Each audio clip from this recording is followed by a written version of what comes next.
But as I sat there and I listened to Tim sharing and I listened to Gene sharing, a unique thing happened, and the Lord said, look at them, they're the same. And I thought, how are they the same, Lord? And here's what he said to me.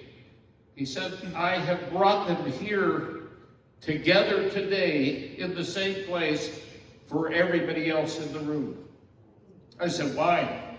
And the Lord said, Gene seemingly was not somebody that could accomplish any great task. And Tim, when Tim first came to the church, he was not somebody who could accomplish anything. And truthfully, no, they couldn't. But when they submitted themselves to the call of God in obedience to the Lord, when Gene left and went to Mexico, he had no family. And God had plans for him. Can you imagine if he said no to the Lord, if he had failed to obey and to be sensitive? Can you imagine if Tim had said no, or Tim is from Albany. He's not highly educated. He wasn't highly educated when the Lord called him. And the Lord called him and he left Albany. And then he came back to Albany and he served here for 7 years. And then the Lord said, I want to send you into all the world. And he's pastoring in Dubai. Gene is in Mexico.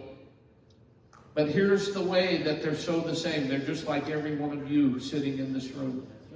They're exactly like every one of you. You're just a simple person.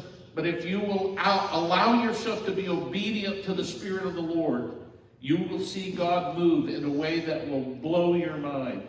You will be astonished at all that God will do. And both of their testimonies, Tim's and Gene's, are the same. Their testimony is real simple. Look what God has done. And this is what they did. They listened and they obeyed. They just listened. They heard the voice of the Lord and they acted on it and obeyed. And God did these extraordinary things and is still doing extraordinary things.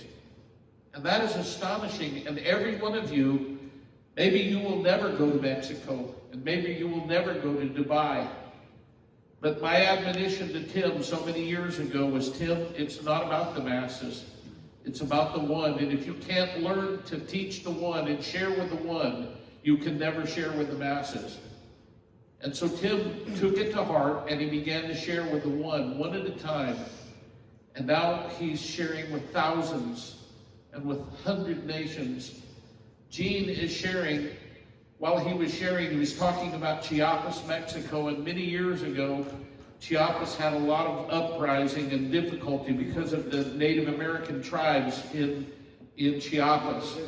And the government went down and tried, and I was deeply burdened about it. And I thought, Lord, I wish I could go down there. I wanted to go to Mexico and I wanted to go to Chiapas. And a brother and I shared and talked about it. How did I know that my burden, as I prayed for Chiapas, that one day I would come to Albany and find out about Gene, and Gene's down there, and they were down there in Chiapas. Another time, I went to Central America, and I wanted desperately to work with the Mayan people. Tim went with me on that trip, and we went down to Central America, and I wanted to minister to the Mayans, and the Lord said, no, I don't want you to go. How was I to find out that Gene went down to the Mayan people, and they saw the first Mayans come to Christ there in their area. They saw them come to Christ, and my burden was fulfilled, and here the Lord let me see that happen, and all I did was pray about it. All I did was pray about Chiapas, and God already had somebody down there. He was planning on them working in that area, and then I prayed about the Mayans, and God had somebody prepared going down there, and it was the same guy. How do you like that? Isn't that cool? It's like, he's reaching Mayan people. I had a conversation with a Mayan guy in the bicycle. Were you on that trip? We stopped on the river, and the Mayan guy came up to me, and they had just had the Twin Towers had been blown up, and he came up to us at the river, and he said, where are you from? And we said, we're from the United States. And he said, Chicago? And we said, no, not Chicago. And I said, Texas. And he said, Dallas? And I said, yeah, Dallas. And he wanted to know, when he said he was from Illinois, he wanted to know Chicago. No, I'm from a little town. That guy, that one Mayan guy, I was burdened for him for 10 years, prayed for him for 10 years. So intelligent and yet so without Christ. And that's what this is all about. It's about reaching the world for Christ.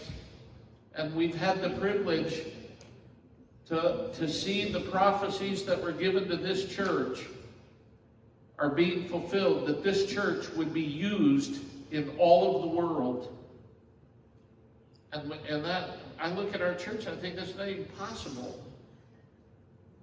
In Tim's church, there's over 90 nations in his church. Gene's ministering to nations, not just one. He's ministering to multiple tribal people groups and affecting a change in the world. And both of you, you were a wayward child. At best, he was going to take a factory job and live in Albany the rest of his life. And God called him and he left here, not knowing where he was going to go. Gene was from Albany, and he heard, and he left here, not knowing where he was going to go. Look what the Lord has done. When we get the privilege of standing before the Lord, there's not one of us that we're going to say, wow, look what he did. The only one is the Lamb of God. We are going to exalt the Lamb and worship the Lamb forever. He is worthy of our praise. If you want to know why we are going to live forever, the reason is because the worship of the Lamb is so worthy that it needs to continue forever. We need to worship the Lamb forever because of the goodness and the greatness of our God. Yeah. Gene and family, Jonathan, Nate, Kelly, Isidra, muchas gracias. Thank you so very much. Gene, thank you for bringing your whole family to us. Lord did. I know. Tim, thank you so much for coming. Tim needed to see this today in another way. Tim's got so much going on. It's moving so fast like a rocket ship. And for him to come and just see Gene and see the simplicity, it'll help root and ground Tim where he needs to be. Because he needs that simplicity. This is who he is. This is who Gene is. Both of them have the one testimony. It blows my mind. I love this place. And they come back here and they feel that. Let's go to the Lord in prayer. Wait a minute, before we do, I owe this to Gene and Isidra.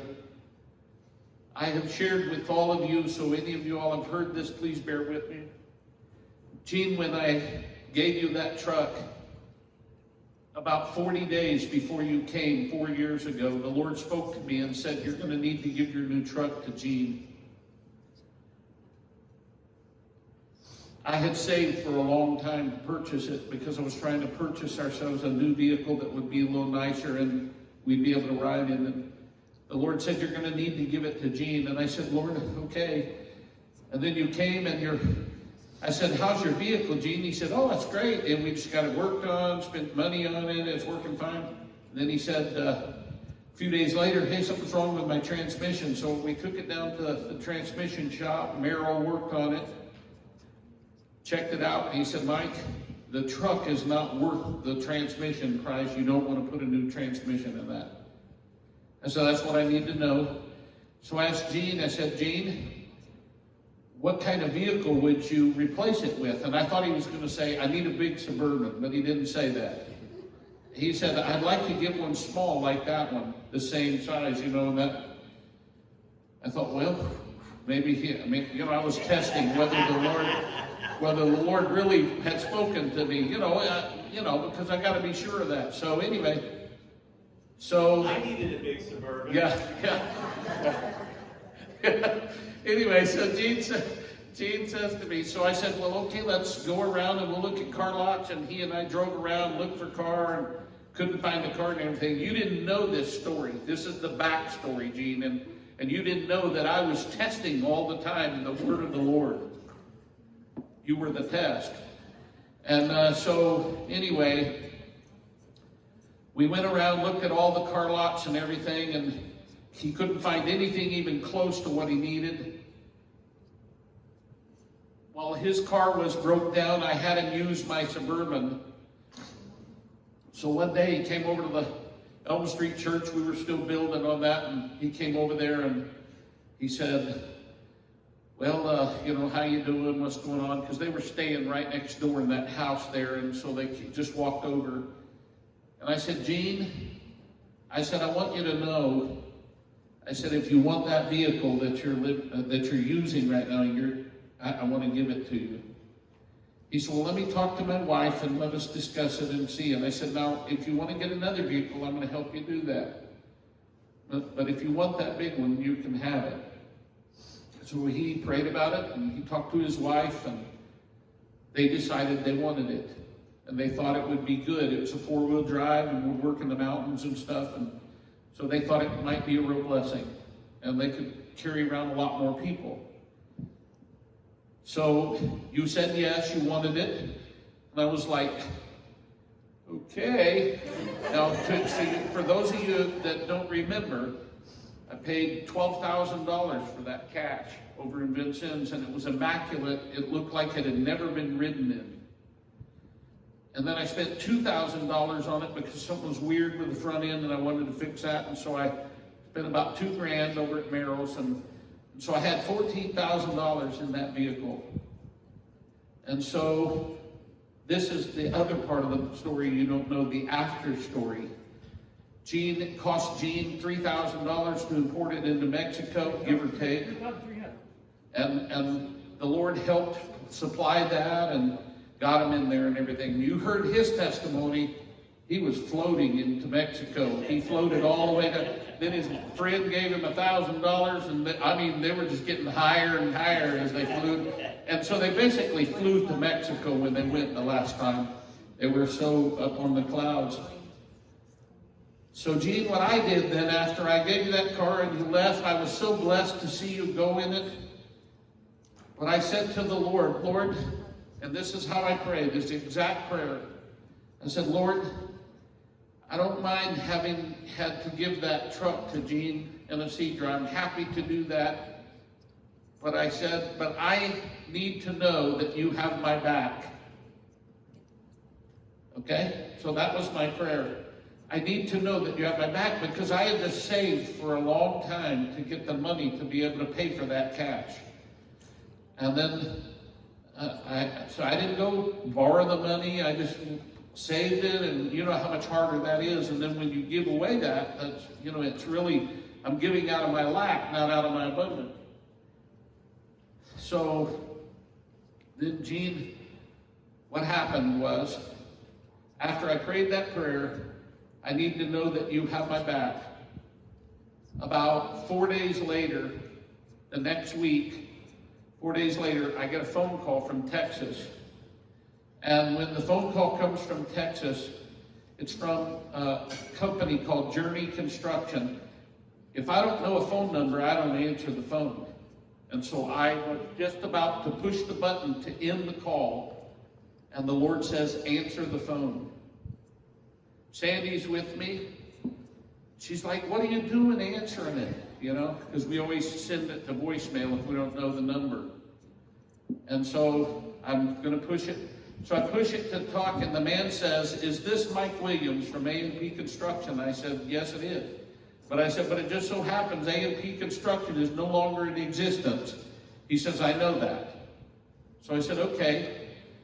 And he said, what I need is your New Mexico state license I'm a New Mexico state licensed contractor. It's a very, very difficult, very prestigious license, and it's very difficult to get, and I have one. And it doesn't follow the business, it follows me, because I'm the one that took the test. And then you have to qualify, and nobody can do construction business in the state of New Mexico without that license, or you can go to jail over it. You can't even bid a job without that license, or it's against the law. So he said, what I want to know is, would it be possible for me to use your license in New Mexico? And so there's only two ways you can do that. One is you either have to be an employee, or one, you have to be an owner of the business, a part owner of the business. And so I said, let me think about it. He said, I'm aware of that. And I said, let me think about it, and I'll talk to you on Monday. And Monday he calls me back. He said, what I'd like to do is hire you to go to work for me as a consultant. And he said, what I was thinking, I said, well, what are you thinking? And he said, what I was thinking was I could just pay you minimum wage, 40 hours a week, and then that would cover it. And so what I did was, I said, okay. And he uses my license, his company, in Texas. And every week since you left town, I have been sent a check for $300 every single week. What he told me was he was going to need the license about 9 months. I did quick calculations and I thought, well, that's about the price of the truck. The Lord's got my back. But after 9 months, the checks kept coming. They just deposit them into my bank account every week, and I don't even see the guys. I've never met him. Don't know what he looks like if he walked in the room. So anyway, what happened was, for 4 years, every week, that money comes in, they take out the taxes, everything, pay the government, and I get a check for about $270 every single week. So what I want to say is, thank you, Gene. This is a tremendous blessing. And so after it went 10 months, 11 months, I thought they forgot about my check. And they're just sending the money. I ought to call them. And what happened was it kept going on for a year. And I thought, this is crazy. And then I finally get a letter from them. And I thought they were going to say, hey, we noticed you're still getting a check. We're cutting it off. You shouldn't have ever gotten it. And what they did was they said, hey, your license needs to be renewed for our business, and we want you to fill out the paperwork to renew it. So I know that they know they're sending that money every week, and it continued on every week. Now here's the difference that I want to show you. My action was a simple action, a one-time action, a one-time gift. I gave Gene, a dear brother, a desperately needed item. He and his family would have to walk to Mexico, I guess. But I gave him a truck, and he was able to drive to Mexico. And he said he floated all the way down there. Okay. But this is the way the Lord has your back. His is in the consistency going on and on and on and on and on and on and on and on and on and on. And it keeps coming and it keeps coming, and the blessing of the Lord continues to come, and it continues to come. The blessing of the Lord is without end. Amen. It is never ending. The blessing of the Lord continues. It's a continual blessing. My blessing was a one-time thing. That's how people are. God's blessing is without end. So long after the value of the truck had been repaid to me, the Lord kept blessing, because the Lord will owe nothing to a man. He pays all of his debts quickly. You needed to know the end of that story, Dean. Let's go to the Lord in prayer.